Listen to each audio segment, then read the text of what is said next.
오늘 저와 여러분이 주신 하나님의 말씀은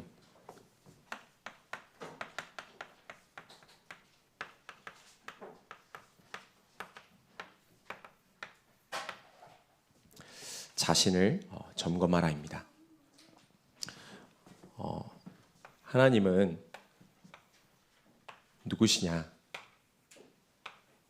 하나님은 저와 여러분 그리고 온 세상 만물 우주를 창조하신 창조자면서 그분은 절대 주권을 가지고 계신 절대 주권자입니다.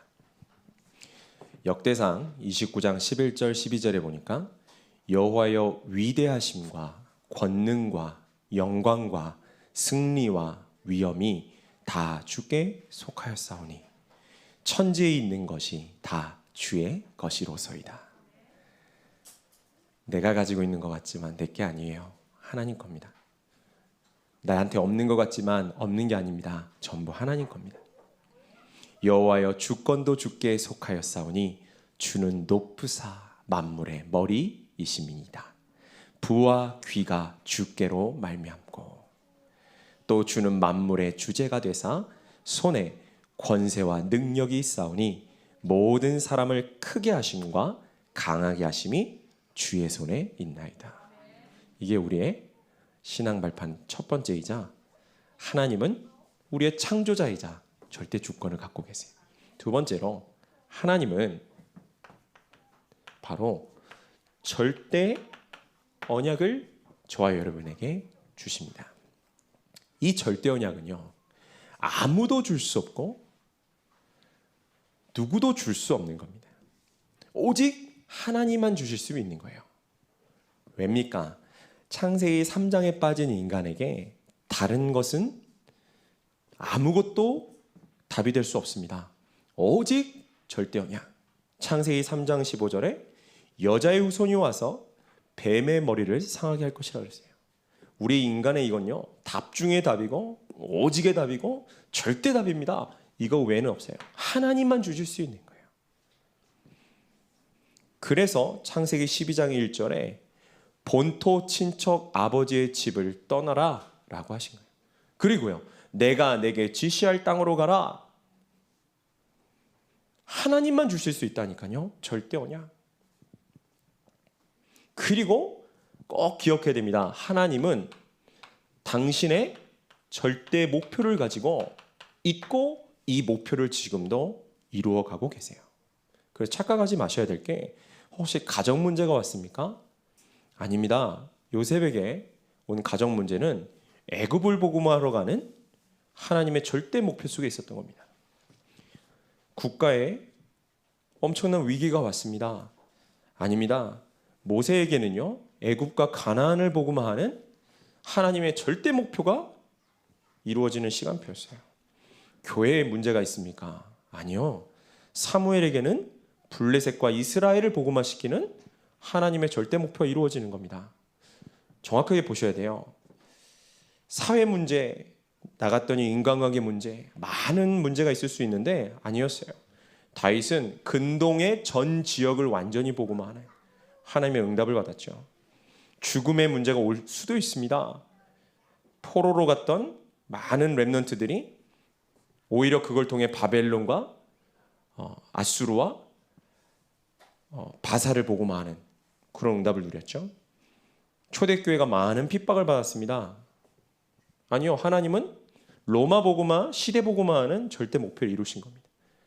우리가요, 하나님과 나를 여기서 찾지 못하면 사실은 많은 걸 놓치고 있는 겁니다. 서론적으로 좀 보려고 합니다. 서론적으로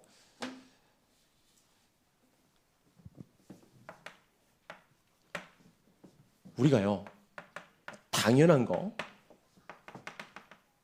필연적인 거, 절대적인 걸 좀 볼 수 있어야 됩니다.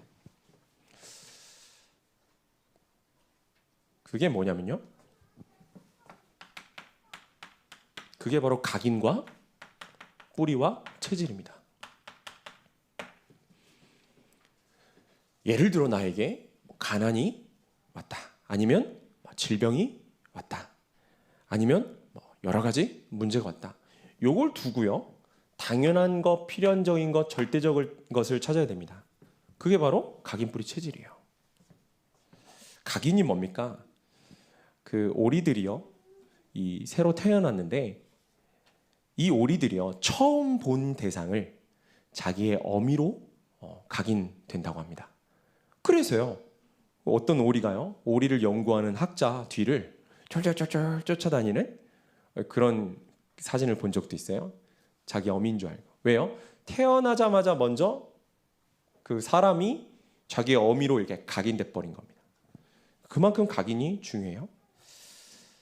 여러분, 우리 뇌가 이 세포가 몇 개나 있느냐? 세포가 무려 1000억 개나 있답니다. 그러면 이 1000억 개가 넘는 뇌 세포가 서로 연결을 지어서 시냅스라는 걸 만듭니다. 시냅스. 하나의 신경 처리 단위예요. 이게 몇 개나 있느냐? 무려 100조 개나 있답니다. 어마어마하죠? 그런데 중요한 것은 뭐냐면요,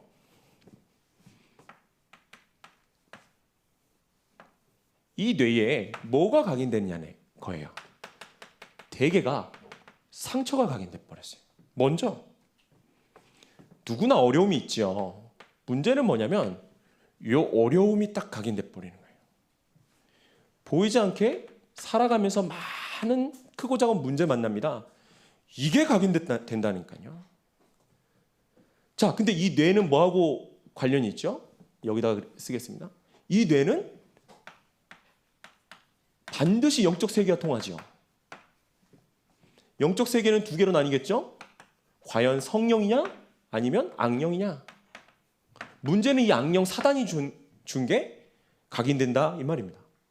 상처와 어려움이 문제가 악령이 준다는 말이 아니고요, 요거가 각인되면서요, 악령이 이 각인된 걸로 들어가 버리는 거예요. 자, 뿌리는 어떻게 되느냐? 시간이 지나면 이 각인된 게 저와 여러분의 마음과 생각이에요. 요 각인된 걸 포함해서 어떤 일이 벌어지느냐?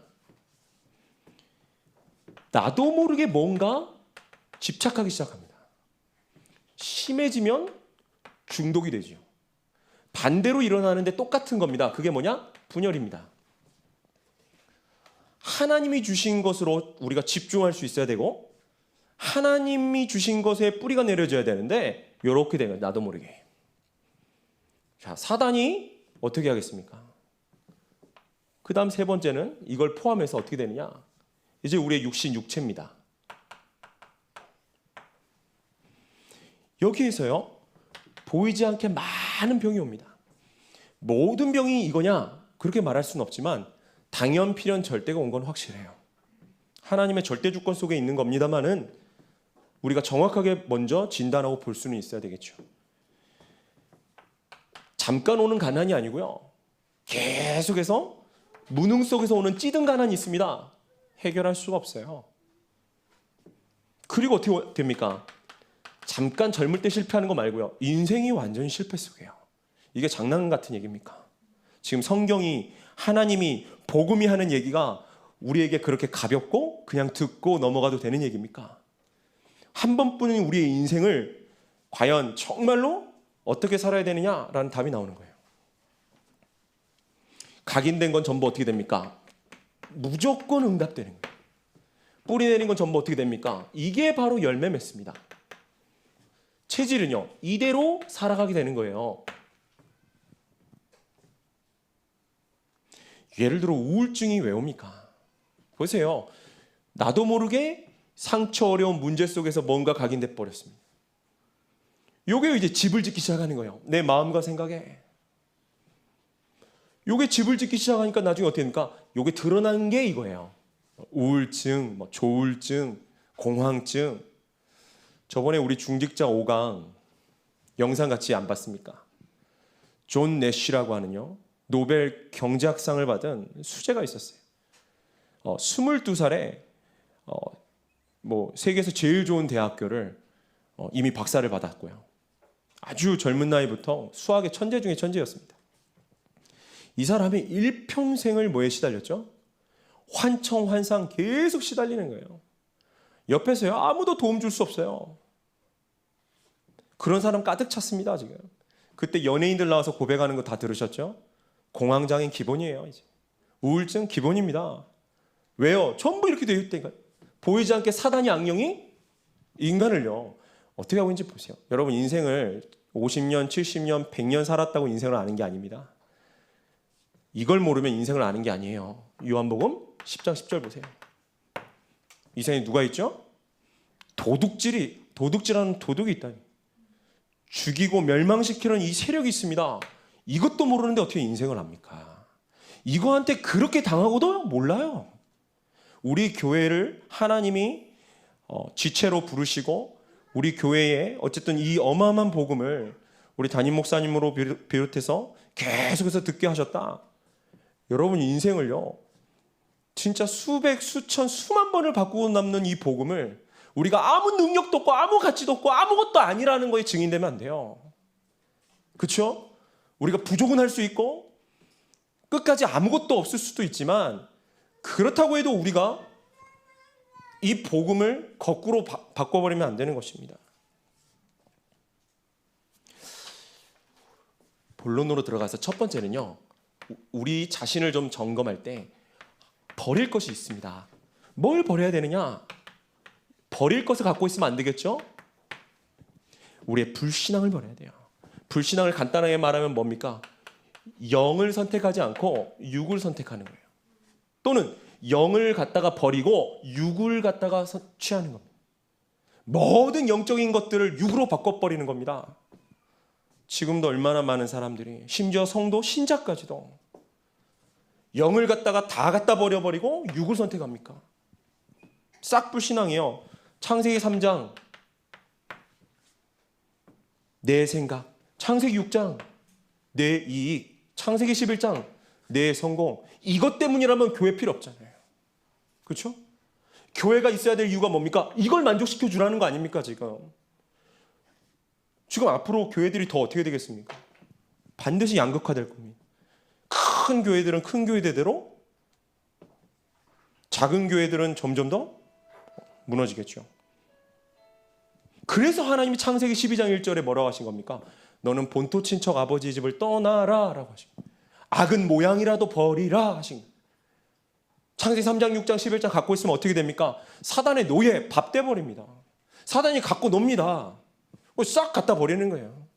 오늘 저와 여러분이 잘할 수 없고 어차피 잘하지도 못하는데 그래도 하나님 앞에서 이거 버리겠다. 하나님 내 모든 불신앙 걷어주십시오. 내 모든 불신앙 버릴 수 있도록 하나님 역사해 주십시오. 기도하십시오. 우리의 불신앙 끝내버려야 돼요. 그리고 뭘 버려야 됩니까? 크고 작은 많은 상처들. 이 상처에 딱 데미지를 한번 받고 나면요. 영이 자라지가 않아요. 신앙생활을 10년, 20년, 30년 하는데 이상하게요. 이 상처받은 데 그 데미지를 받고 나면 영이 자라질 않는다.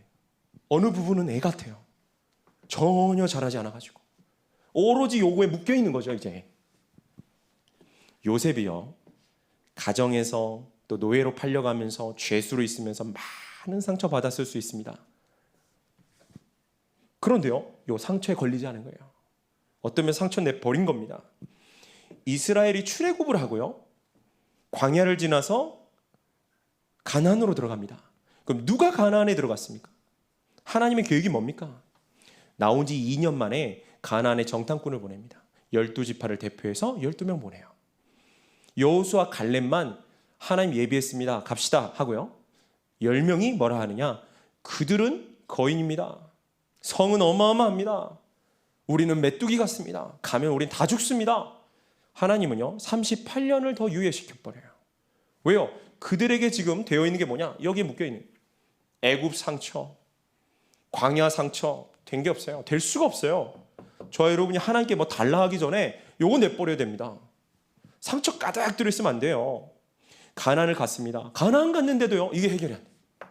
14명의 사사를 지나가는 동안 전부 받은 건 뭐밖에 없냐? 이스라엘 백성 상처밖에 없어요. 나중에 이 상처가 극에 달하니까 뭐라 그럽니까? 왕을 달라는 거예요. 다른 나라 다 왕이 있는데 우리나라만 왕이 없다는 거예요. 하나님 뭐라 합니까? 내가 왕인데 저들이 악하여서 왕을 구하는다. 사무엘을 통해서 왕을 세우죠.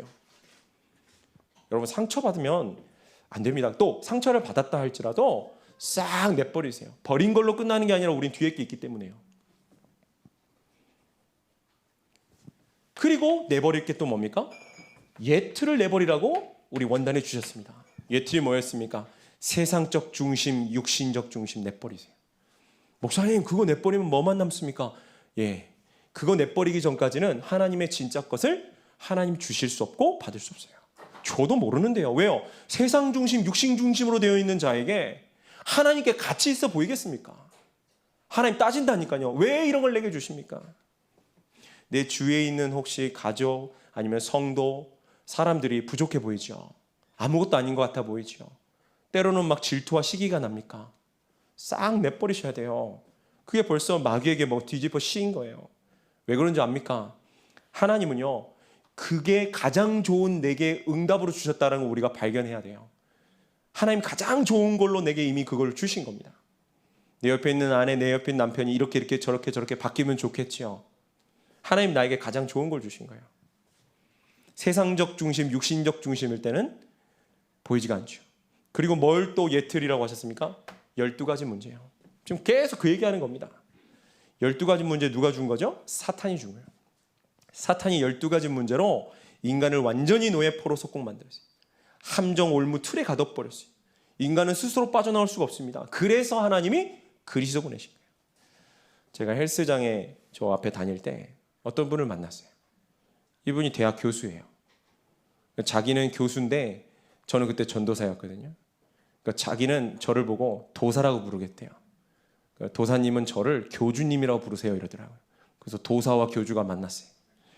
이분이요, 이제 교회 요 근처에 있는 규모 있는 교회 집사고 찬양대도 하고 그런 분이에요. 그러니까 신앙에 대해서 차마 말 못했던 걸 이제 저한테 하는 겁니다. 그 중에 하나가 뭐였느냐? 자기 친형이 제주도에서 사역을 하는데 목회자인데 너무 가난하대요. 자기보다 훨씬 똑똑한, 이 교주님은 서울대 나왔어요. 자기 형은 자기보다 더 똑똑한데 모든 걸 다 버리고 그 말도 안 되는 사례를 받으면서 사역을 하는데 애들도 불쌍히 죽겠다는 거예요. 자기는 도저히 이해가 안 된다는 거예요. 그러면서 두 번째, 자기는 술하고 담배를 끊을 수가 없는데 하면 안 되겠죠? 이러는 거예요. 제가 그래서 그 얘기를 해드렸어요. 교주님, 어떤 사람이 늪에 빠졌습니다.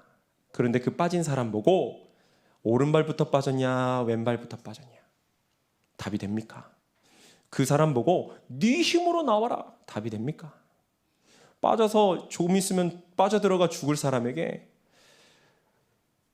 이 뭐가 답이 되겠습니까? 마치 우리 인간의 상태가 그와 같이 돼버렸습니다. 하나님은 그래서 우리에게 묻지도 따지지도 않고 우리에게 구원을 주셨는데 그게 그리스도입니다. 선생님 술, 담배 전혀 문제 안 되니까 교주님은 그리스도 알아야 됩니다. 그리고 형님, 저는 형님에 대해서 잘 모르지만 저는 그분이 정말 제대로 된 거를 봤다고 확신합니다. 그렇죠? 제가 나중에 얘기하겠습니다만 여러분, 영원한 것을 위해서 영원하지 않은 것을 내버리는 자는 결코 무식한 사람이 아니에요. 영원하지도 않은 것을 위해서 영원을 내던지는 사람만큼 무식하고 어리석은 사람 없어요. 우리의 인생 100년이 무엇을 위해서 하는 인생입니까? 정말 하나님 살아계시는데요. 우리가 정말 하나님 앞에 서게 될 것인데요. 예틀 버리라고 하셨어요. 그리고 다른 복음이 예틀이라 했습니다. 다른 복음이 있나요? 예, 있습니다. 우리 교회의 성도라면 다 알고 계시죠. 그리고 점검해야 됩니다. 가질 것이 있습니다. 뭘 가져야 되겠느냐? 첫 번째는 믿음 가져야 돼요. 왜요? 요한복음 1장 12절에 하나님이 우리에게 그리스도를 내어주시고 요구한 것은 한 개밖에 없어요. 뭐 돈을 가져와라, 너의 뭐 지식을 내놔라, 너의 헌신과 봉사를 가져와라 그러지 않으셨습니다. 하나밖에 없어요. 하나님은 저와 여러분의 믿음을 원하세요. 그래서 요한복음 1장 12절에 영접하는 자 곧 그 이름을 믿는 자들에게는 하나님의 자녀가 되는 권세를 주셨으니 그랬죠. 히브리서 11장은요 믿음장입니다. 믿음의 선진들이 걸어간 그 길을 쫙 설명해 줘요. 처음에 뭐라고 합니까? 믿음은, 그러면서 믿음을 정의합니다. 바라는 것들의 실상이고 보이지 않는 것들의 증거다 그랬어요. 자, 믿음이 뭐라고요? 실상이라고요. 믿음이 뭐라고요? 증거라고요. 여기에 많은 아이러니가 있는 거예요. 사람들이 믿음 그러면요, 허무맹랑하고 터무니없는 몽상가들이 꿈꾸는 어떤 소망이라고 생각해요. 그렇지 않습니다. 그건 실상 중에 실상입니다. 그래서 믿음의 사람들이, 특히 모세와 같은 사람은 애굽의 영광을 버리고 택한 거예요. 아니, 너무 당연한 거예요. 실상이니까. 그러면서 증거입니다. 보이지 않죠. 그래서 사람들이 보이는 게 다잖아요. 보이는 것 쫓아가다가 그 결과는 어떻게 됩니까? 아무것도 남지 않잖아요. 우리는 뭡니까? 보이지 않는 영원한 세계, 영적 세계, 그 하나님 나라 증거 바라보고 가는 겁니다. 믿음의 이걸 가져야 돼요. 그리고 계속 그 얘기입니다. 요한일서 5장 4절에서 5절 보십시오. 무릇 하나님께로부터 난 자마다 세상을 이기느니라. 세상을 이기는 승리는 이것이니 우리의 믿음이니라. 예수가 그리스도이심을 믿는 자가 아니면 세상을 이기는 자가 누구냐? 그랬죠. 그리고 우리가 가질 것은 뭐냐면 바로 언약입니다. 앞에서 절대 언약 주셨잖아요. 창세기 3장 15절 언약을 주셨는데 요셉의 형들은 아무 관심 없었어요. 지금도 성도들 90%가 언약에 관심 없을 겁니다. 왜냐? 당장 나한테 창세기 3장, 6장, 11장 부합하지 않으니까요. 요셉은 이 언약을 자기의 생명으로 붙잡은 겁니다. 꿈에 나타난 게 기준이 아니고요. 꿈에 나타난 만큼 요셉은 언약을 사랑한 거예요. 저와 여러분이 정말 하나님 주신 언약을 사모하고 사랑합니까? 팔복을 한번 보십시오. 여러분, 애통, 다시 말하면 슬픔 아닙니까? 심령이 가난. 의에 줄이고, 이 말은 뭡니까? 억울하다 이 말입니다. 여러분, 그거를 원하는 사람이 있겠습니까? 그게 기준이 아니고요. 다시 말하면 요 얘기를 하고 있는 거예요. 저와 여러분이 눈에 보이기에는, 또는 육신적 세상적 중심으로는 아무 가치 없고 아무것도 아닌 것 같이 보이죠? 아닙니다. 과연 저와 여러분의 가슴속에 이 언약이 무엇으로 되어 있습니까? 창세기 6장 14절 노아, 이걸 가져야 돼요. 아무리 홍수 속에서 헤엄치고 발버둥 쳐도 빠져나올 수 없습니다. 언약 속으로 들어가야 돼요. 출애굽기 3장 18절 언약을 붙잡은 모세, 이사야 7장 14절 언약 붙잡은 렘넌트. 그리고 우리가 가져야 될 게 또 뭡니까? 하나님은 세트를 갖추라고요. 주신 말씀 아닙니까? 간단한 말은 세트는 뭡니까? 저와 여러분이요, 당장 대통령이 되거나 국토부 장관이 되거나 아니 검찰총장이 되거나 CEO가 될 수는 없을 거예요. 그러나 당장 될 수 있는 게 그게 있는데, 그게 뭐냐면 바로 하나님이 주신 거기 때문에 바로 가질 수 있어요. 그게 뭐냐? 영적 서밋입니다. 여러분, 정말 영적 서밋. 하나님이 주신 겁니다. 요게 되면 그 다음 나오는 게 기능, 문화 서밋이에요. 이게 저와 여러분의 증거 중에 증거, 내적 증거예요. 영적 서밋이 돼버리면 어떻게 돼버리냐면 세상에 것 하나도 없는데, 아니에요, 아무것도 없는 자 같은 한 너희는 부유한 자라다. 거꾸로 때림을 당하여도 거꾸로 때림을 당하지 않아요. 영적 서밋이 먼저 돼야 되는 겁니다. 그리고 세 번째는 남길 게 있어요. 저와 여러분 점검해야 되겠습니다. 첫 번째는 뭐냐면 바로 영혼 구원, 이것만 남겨야 돼요. 디모데전서 2장 4절에 하나님은 모든 사람이 구원을 받으며 진리를 아는 데에 이르기를 원하시느니라 그랬죠. 다니엘 12장 3절에 지혜 있는 자는 궁창의 별과 같이 빛날 것이요 많은 사람을 옳은 대로 돌아오게 한 자는 별과 같이 영원토록 빛나리라 그랬습니다. 우리가 뭘 남겨야 될까요? 누가복음 15장에 보면 예수님의 비유가 나옵니다. 그러면서 무슨 비유를 첫 번째로 하시느냐? 너희 중에 어떤 사람이 양 100마리가 있는데 한 마리가 없어지면 99마리를 내버려 두고 그 한 마리를 찾으러 가지 않겠냐? 그래서 그 한 마리를 찾으면 어깨에 메고 돌아와서 잔치를 베풀고 하지 않겠느냐? 7절입니다. 내가 너희에게 이르노니 이와 같이 죄인 한 사람이 회개하면 하늘에서는 회개할 것이 없는 의인 99으로 말미암아 기뻐하는 것보다 더하리라. 그래서 한 영혼이 천하보다 귀하다고 한 겁니다. 그렇죠? 우리가 한 영혼을 구원하는 것이 얼마나 천국에선 가치가 있고 큰일인지요. 그 다음 또 나오는 비유가 어떤 여자가 10 드라크마가 있는데 하나를 잃어버렸어요. 그래서 등불을 켜고 집을 쓸며 찾아내기까지 부지런히 찾지 않겠냐. 찾아낸즉 벗과 이웃을 모으고 말하되 자 같이 즐기자. 내가 잃은 드라크마를 찾아내었노라 하리라. 이건 또 뭡니까? 똑같은 말이에요. 내가 너에게 이르노니 이와 같이 죄인 한 사람이 회개하면 하나님의 사자들 앞에 기쁨이 되느니라. 그렇죠? 이게 우리가 남길 겁니다. 그리고 두 번째 남길 것이 오직이에요. 이거를 이해할 수 있겠습니까? 성경적으로, 역사적으로, 시대적으로 이 오직이란 말을 알아듣지 못한 자는 사실은 촛대가 옮겨졌어요. 무슨 말입니까? 여러분, 우리가 결국 하나님 앞에 서게 될 것인데 하나님 앞에 무엇을 가지고 갈 것 같습니까? 여러분의 집, 차, 돈, 건물, 땅, 여러분의 직업, 지위, 그런 거 가지고 하나님 앞에 서겠습니까? 우리는 하나님 앞에 설 때에 하나님이 우리에게 찾으실 게 뭐냐? 하나님은 우리에게서 오직을 찾으셔요. 그때 우리에게 필요한 것은 오직밖에 없어요. 하나님이 우리에게 찾으시는 오직이 그리스도 아닙니까? 우리가 하나님 앞에 드릴 수 있는 오직이 그리스도 아닙니까? 마지막에는 이것밖에 없어요. 그래서 하나님 우리에게 잘했다라고 면류관을 주실 때 감히 쓸 수가 없는 거예요. 그 면류관을 주님 앞에 내려드리고 주님 앞에 찬양만 드리는 거예요. 오직이 그렇게 가치가 없거나 아니면은 어려운 걸로만 생각되십니까? 여러분, 오직 아니면 여러분 당장 문제 해결 안 될걸요. 그렇죠? 자녀 문제 하나 해결 못 하잖아요. 남편 문제 하나 해결 못 하잖아요. 경제 문제 하나 해결 못 하잖아요. 내 미래 문제 하나 해결 못 하잖아요. 오직 외에는 우리 인간에게 답이 없는데 교회에서 전도자가 오직만 말하면 싫어합니다. 왜요? 그 빛이 오면 내게 있는 수치나 죄나 아니면 죄를 사랑하는 내가 드러나잖아요. 그런데 필요해요. 그렇게 돼야만 합니다. 마지막 때 오직만 말하는 교회를 하나님은 어떻게 보시겠습니까?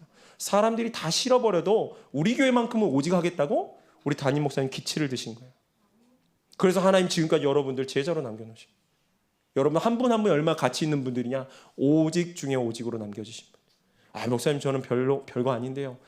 착각이세요. 오직 중에 오직으로 남겨주신 분들이라니까요. 우리가 남길 건 뭐냐?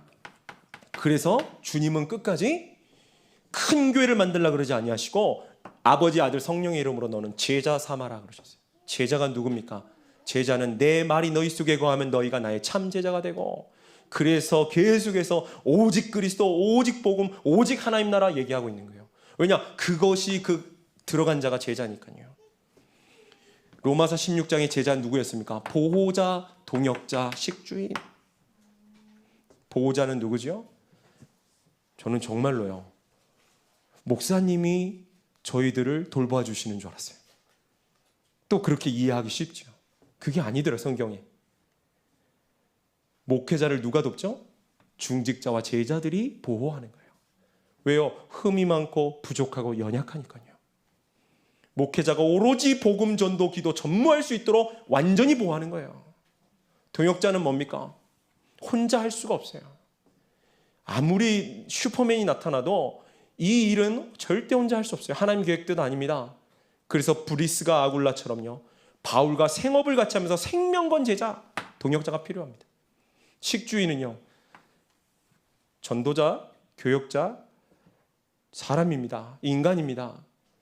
돈이 부족하고 당장 활동비가 없고요, 당장 궁핍하면요, 아무래도 생각과 마음이요 그렇게 할 수가 없어요. 완전히 전도 사역하는 데는 돈 걱정하시지 않도록, 완전히 전도 사역하시는 데는 아예 고민도 안 하시도록. 그렇죠? 여러분이 담임 목사님 부족한 건 없으신가? 사역하시는데 뭐 필요한 건 없으신가? 매주 살피셔야 됩니다. 솔직히. 아니, 이 어마어마한 축복 다 놓치고 뭘 달라고 기도하겠습니까?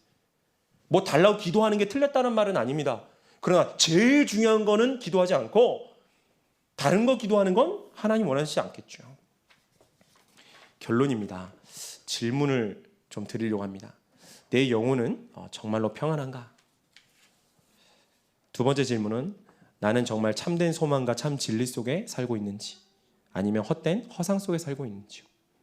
그리고 내가 죽게 됐을 때, 지금 죽게 된다면 과연 내 열매는 무엇일까? 라는 질문입니다. 짐 엘리엇이라는 선교사님이 있었습니다. 이분은 시카고의 명문 휘튼 대학을 수석으로 졸업한 인재였어요. 약 27, 8살 젊은 나이 때 아내도 있고 자녀도 있는데 그를 뒤로 하고 동료 4명과 함께 저 아마존에 있는 아우카 부족이라는 식인 부족을 향해 선교를 떠납니다. 많은 사람이 만류했는데 이 사람은요, 그 걸음을 가지요. 가서 어떻게 됐느냐? 가서 복음 한 글자 전하지도 못하고 곧바로 창에 찔려서 이 짐 엘리엇과 동료 선교사 4명, 5명이 모두 학살당했어요. 그랬더니 시카고 트리뷴이라는 그 신문에서는 뭐라고 했냐? 이 얼마나 불필요한 낭비인가 라는 제목으로 선교를 비판하는 기사를 썼습니다. 그때 그의 아내 엘리자베스라는 분이 이렇게 말했어요. 낭비라니요, 내 남편의 죽음은 낭비가 아닙니다. 그는 전 생애를 이것을 위해 준비했던 사람입니다. 바로 이 시간을 위해 살아왔던 사람입니다. 그는 하나님께서 주신 자신의 책임을 수행하고 생애 목표를 달성하고 죽은 행복한 사람입니다. 이 엘리자베스가요, 그 뒤로 남편이 죽은 이후로 간호학을 공부하고 이 부족으로 1년 후에 아들과 함께 들어갑니다. 어떻게 됐느냐? 그곳에서 5년간 사역을 하고 생활을 했는데요. 5년 후 부족을 떠나는 엘리자베스에게 이 아우카 부족의 족장이 물어본 거예요. 당신은 도대체 누구길래 우리를 위해 이렇게 복음을 전해주고 헌신합니까? 그랬더니 이 여자가 뭐라고 얘기했느냐? 나는 당신들이 5년 전에 죽였던 그 남자의 아내입니다. 남편이 당신들을 향해 가지고 있던 그 사랑을 당신에게 전하기 위해 제가 다시 이곳에 왔습니다. 그리고 몇십 년이 흐르고요, 그 부족의 교회가 세워진 가운데 담임 목사가 바로 이 짐 엘리엇 선교사님의 아들이 됐고요, 짐 엘리엇 선교사를 죽였던 그 사람이 그 마을에 처음에 장로로 피택받았어요. 여러분, 정말 저와 여러분이 무엇을 위해 살고 있는지 다시 한번 생각해 봐야 됩니다. 정말 우리 자신을 시험하고 점검해야 합니다. 내 영혼 정말로 평안하십니까? 내가 주는 평안은 세상이 주는 것 같지 아니하다 했습니다. 그리고 우리는 참된 소망과 참 진리를 쫓고 있는지, 아니면 헛된 것과 그 헛된 영광 속에 있는 허상만을 쫓고 있는 것은 아닌지, 그리고 내가 남길 열매는 과연 무엇인지 오늘 하나님 앞에서 다시 한 번 더 점검하고 또 확인하시길 주의 이름으로 축원드립니다. 기도하겠습니다.